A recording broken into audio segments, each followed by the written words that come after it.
The region R all lies to the left of the line x equals -3, where all the x values are less than -3.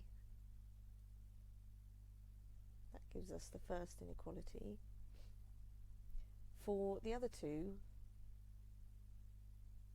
I'm going to take a point that lies within the region.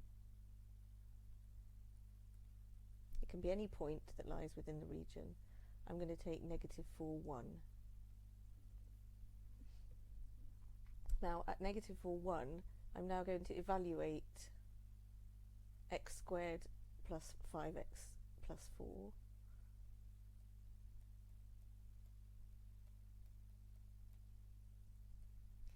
Which equals,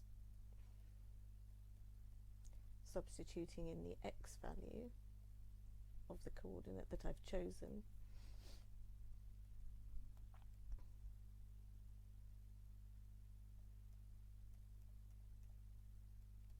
which equals 0. Now, looking back at the y value of the coordinate I've chosen, which is 1, that tells me that y is greater than x squared plus 5x plus 4 in that region R. Doing the same thing for the line y equals -1 minus x. So I evaluate -1 minus x at the point -4, 1, and that gives me a value of 3, which I can see the y value 1 is less than that. So y is less than -1 x, and the only thing to remember then is that because this is a solid line, I need to include the equals part.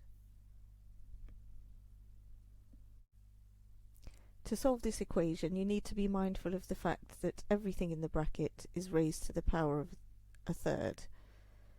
So splitting them up so that we can deal with them separately gives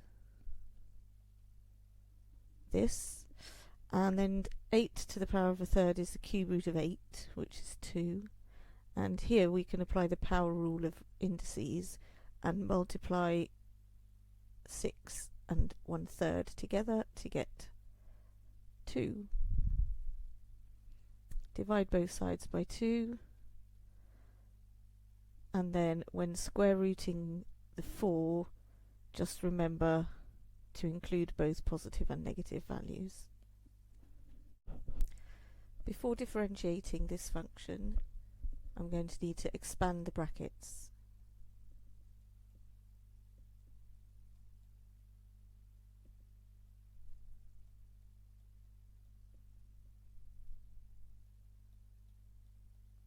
I have to do this 2 at a time.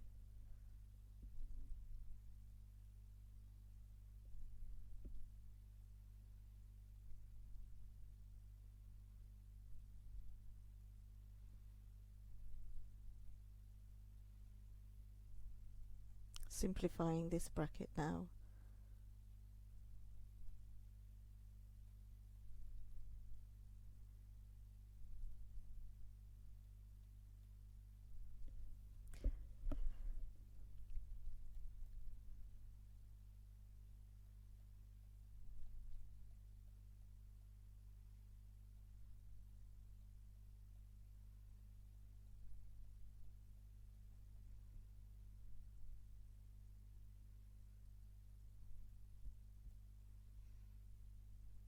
Now simplifying.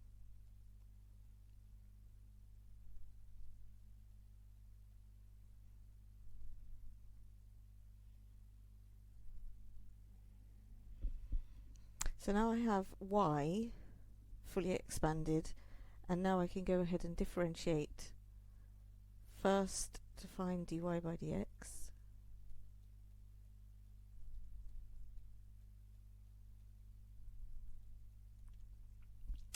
And then again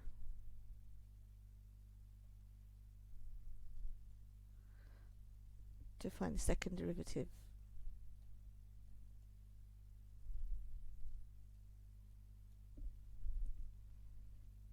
Now the question says find the value of x when d2y by dx squared equals 0. So just coming over here.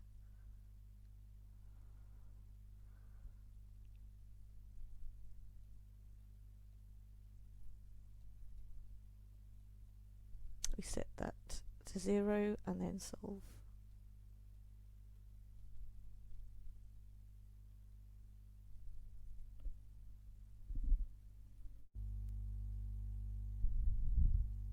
To complete the square, we rewrite x squared plus 6x as x plus 3 all squared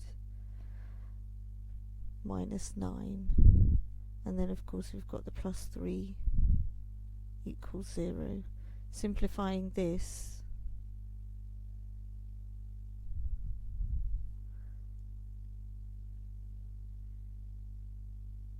gives x plus 3 squared equals 6. And now square root both sides, remembering to include both positive and negative square root. And finally subtract 3. So x equals negative 3 plus root 6, or negative 3 minus root 6.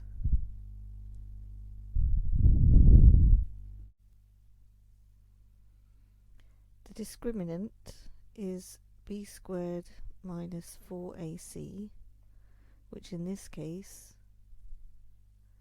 is negative 6 squared minus 4 times 3 times 2.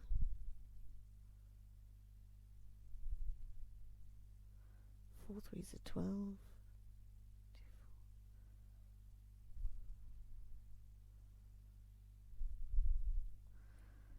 At this point, we note that 12 is greater than 0.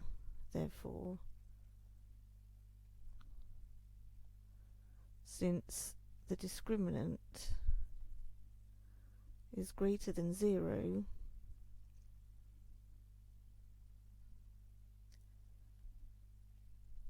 the function h of x has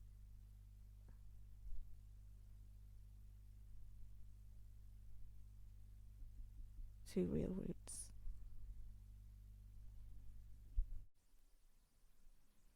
Here I'm going to use the rules of logarithms to express this as a single logarithm. The first term can be written using the power rule,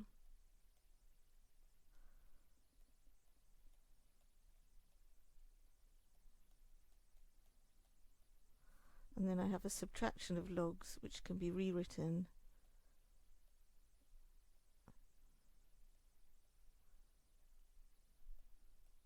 using the division rule.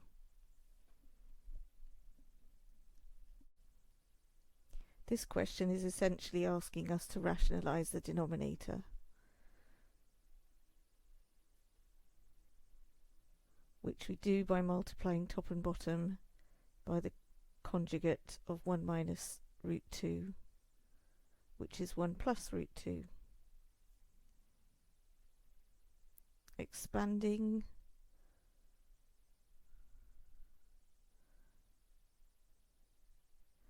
gives the difference of two squares here, 1 minus root 2 times 1 plus root 2. And as this is negative 1, we can write this as, or the other way round allows us to compare directly with c plus d root e, where c would be negative 2, d is negative 1, and e is 2. To find the centre and radius of this circle, we want it in the general form for the equation of a circle. So we're going to complete the square twice. First,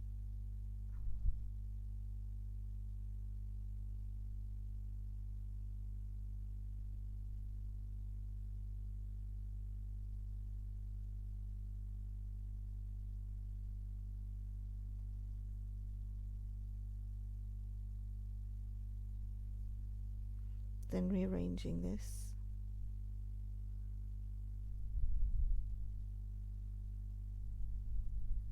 Into the general form.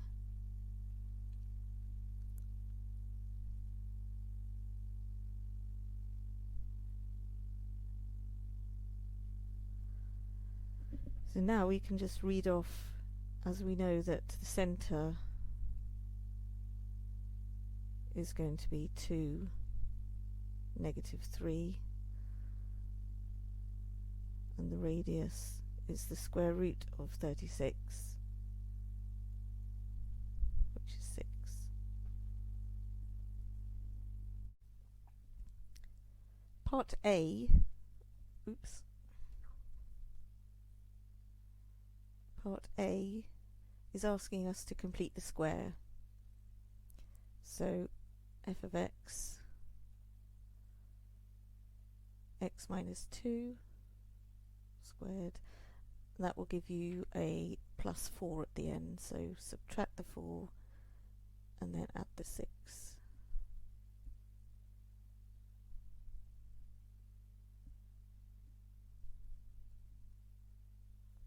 That's part A.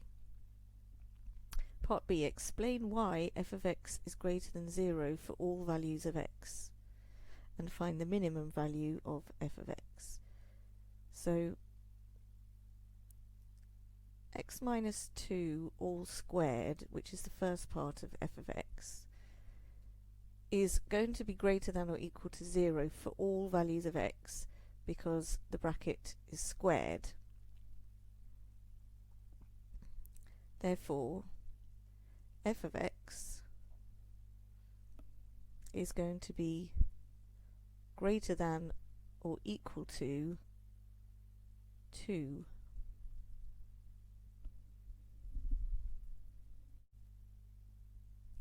The discriminant for the general quadratic expression given by this is b squared minus 4ac. In the case of f of x, we have a equals k, b is k minus 4, and c is -2. So now we can evaluate the discriminant.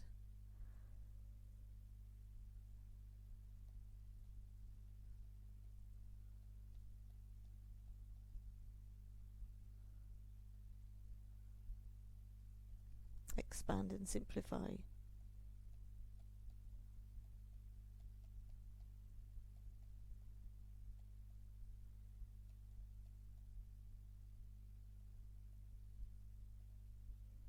So there's a discriminant for part A.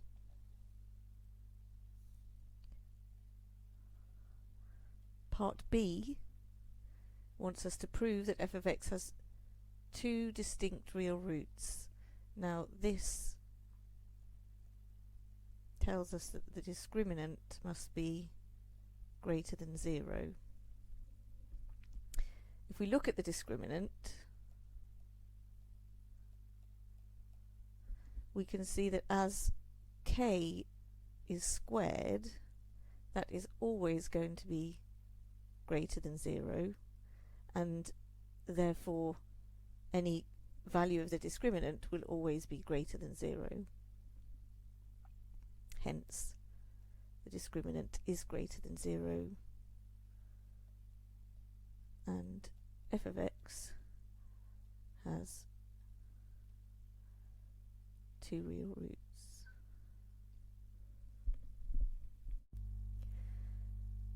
The key to solving this is in the preparation.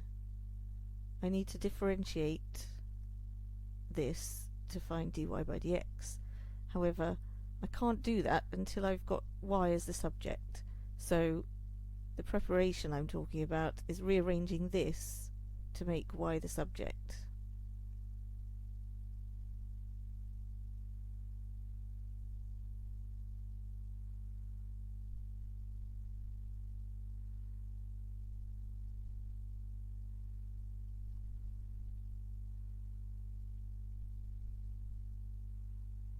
At this point I need to square root both sides,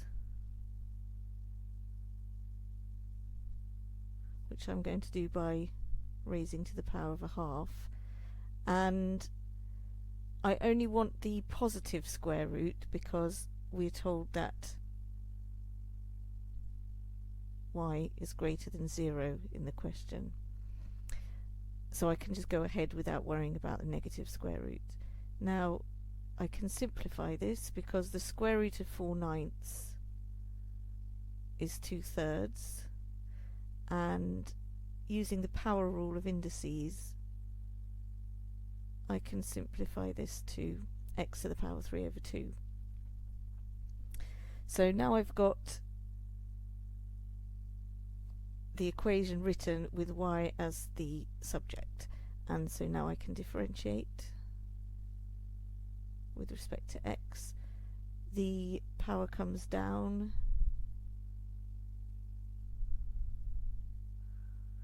and then subtract 1 from the power, and this works out very nicely because you can see 3 times 2 6, 3 times 2 6, so that is 1.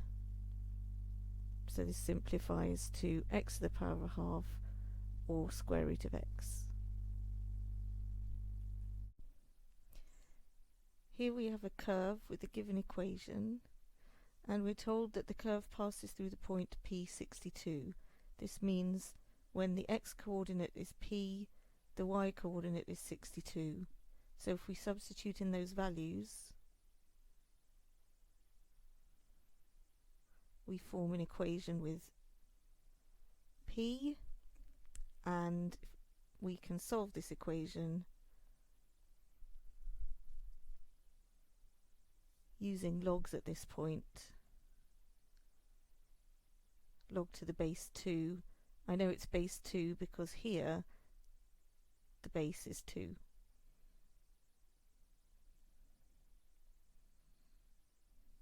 So if you calculate log to the base 2 of 65 using your calculator, you get p equals 6.02 to 3 significant figures.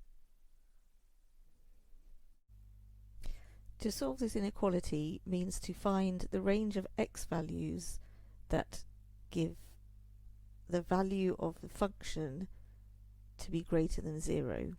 So in order to visualize that, I'm going to sketch this function. So I'm going to factorize first of all and solve f of x equals 0 to find the intercepts with the x-axis. So they will occur at -3 and -5. So I can now sketch that.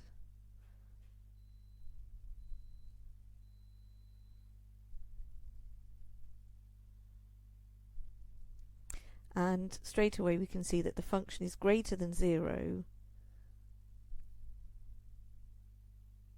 here and here. So for 2 separate regions of x values. Hence the solution is given as x is less than -5 or x is greater than -3.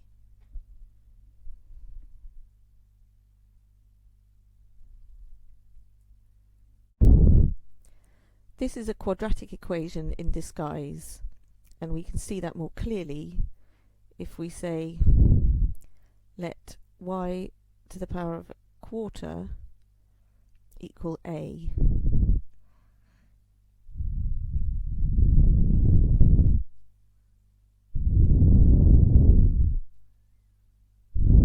This we can solve fairly simply.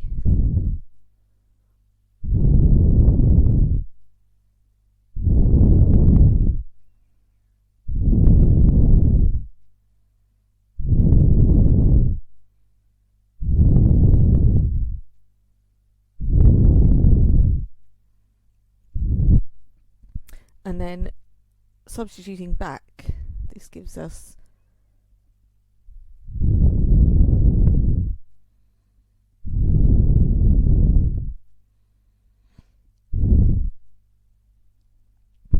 However, it can be taken that y to the power of a quarter is the positive fourth root of y.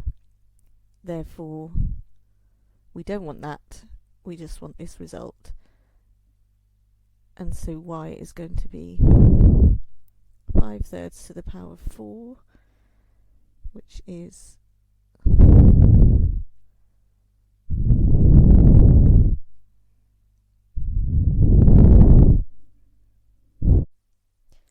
the factor theorem says that if g of 3 is equal to 0,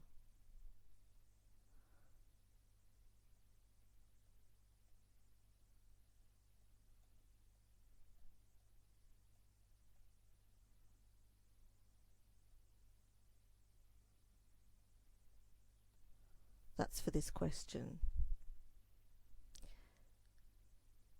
So if we now go about evaluating g of 3,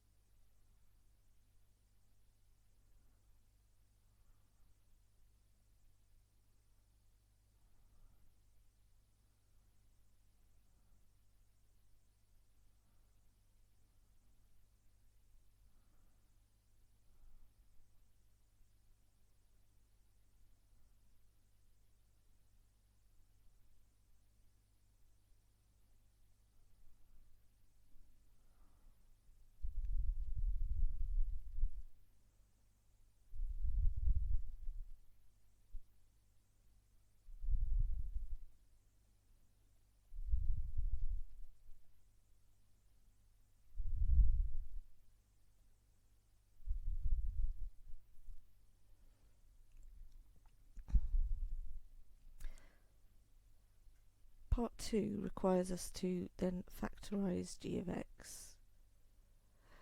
And this you can do whichever way you prefer. I'm going to do the long division method.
So we have g of x is equal to x minus 3, which is the first factor, and now, oops, I forgot the squared,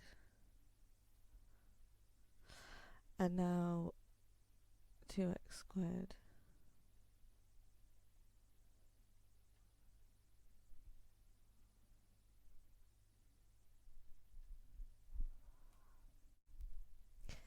Here we have a circle with a line crossing it, and we've been asked in part A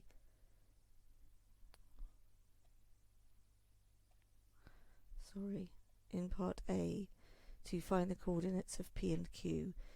These points are points of intersection of the circle with the line, so we need to solve the two equations simultaneously.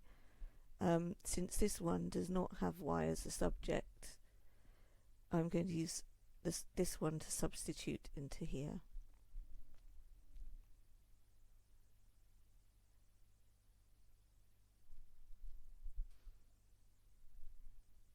instead of y, I'm going to use x minus 4.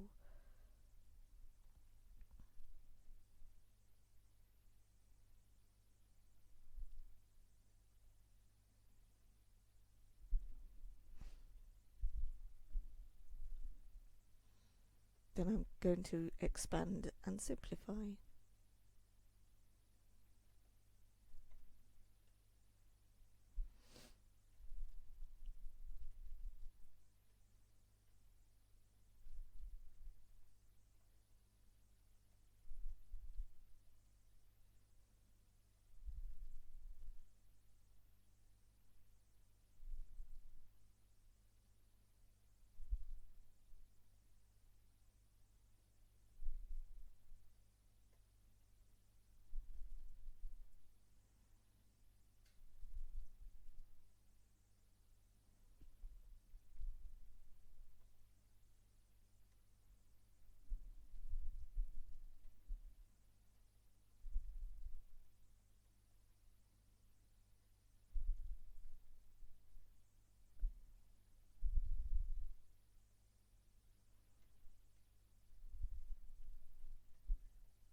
Now here there's a common factor of 2, so I'll just divide through by 2.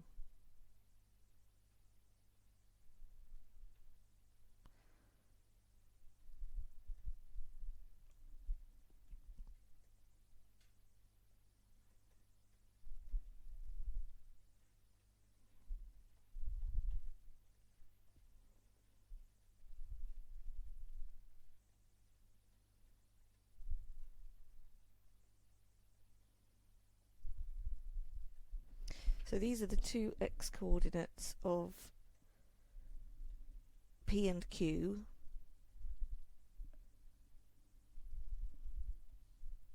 And I think it's fair to say from the diagram that, if I just continue over here, that at P, x equals 6. Therefore, using this, the linear equation, the straight line,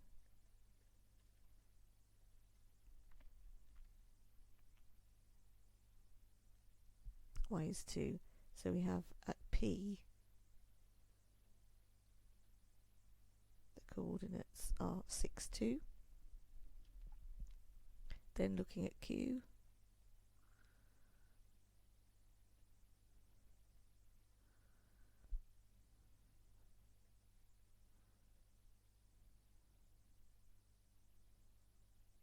so that gives Q's coordinates as -1, -5.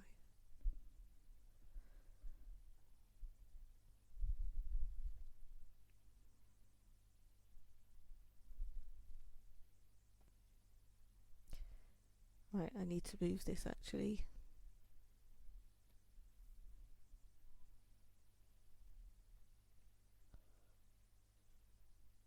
Sorry, just move that away so I have room to finish. Okay, part B. Find the length of PQ.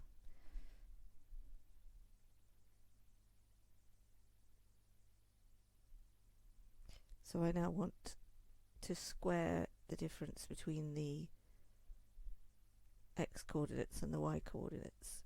So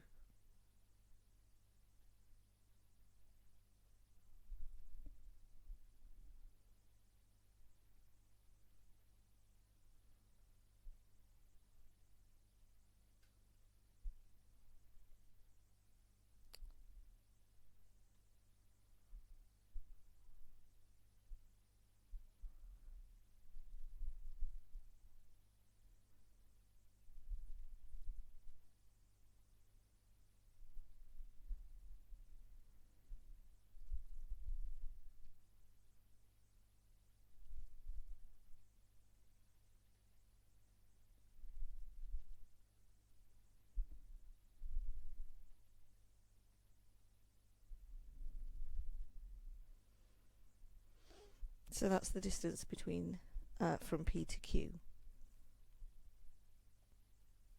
As I've now run out of space, I'm going to just get rid of this for the last part.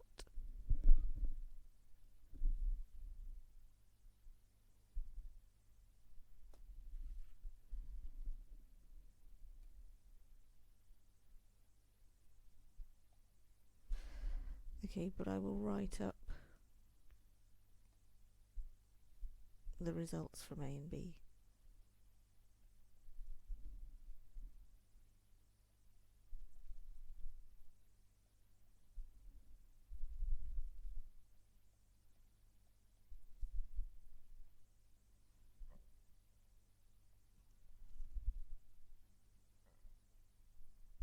Okay. Part C, find the equation of the line that is perpendicular bisector of PQ. Now, for the equation of this line, I'm going to need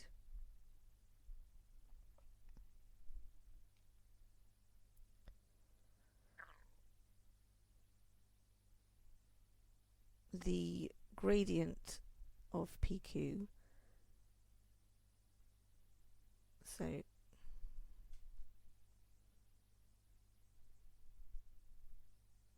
find the gradient of PQ.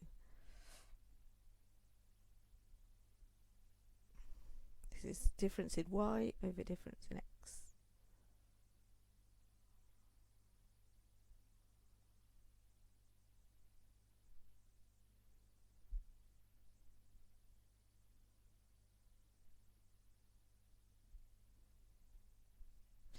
That's the gradient of PQ. The gradient of the perpendicular bisector, since it will be perpendicular to that, we need the negative reciprocal, so I'm just going to just call it that, is -1. Right, next thing we need is a point on the line.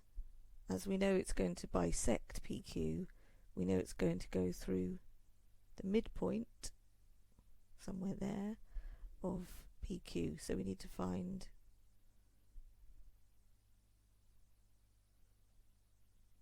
midpoint of P and Q, which is the average of the coordinates. So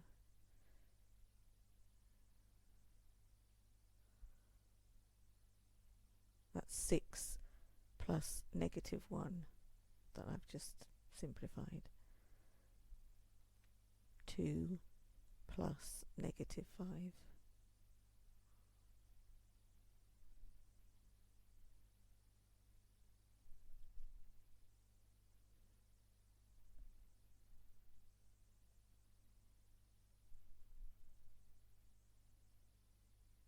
There's the midpoint.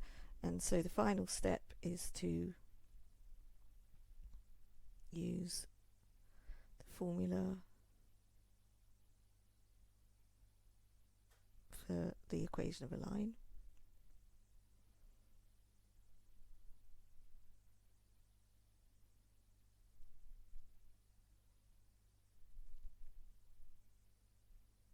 That's -1, but I'm not going to write the 1.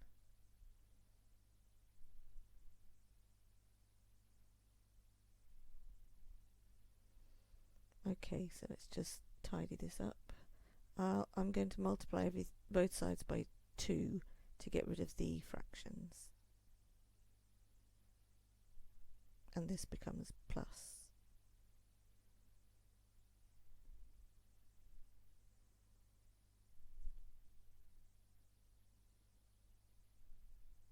Don't forget that minus times a minus is a plus.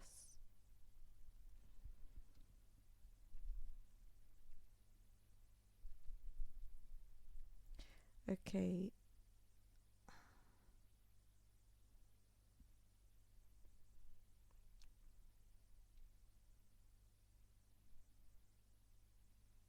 Divide 3 by 2.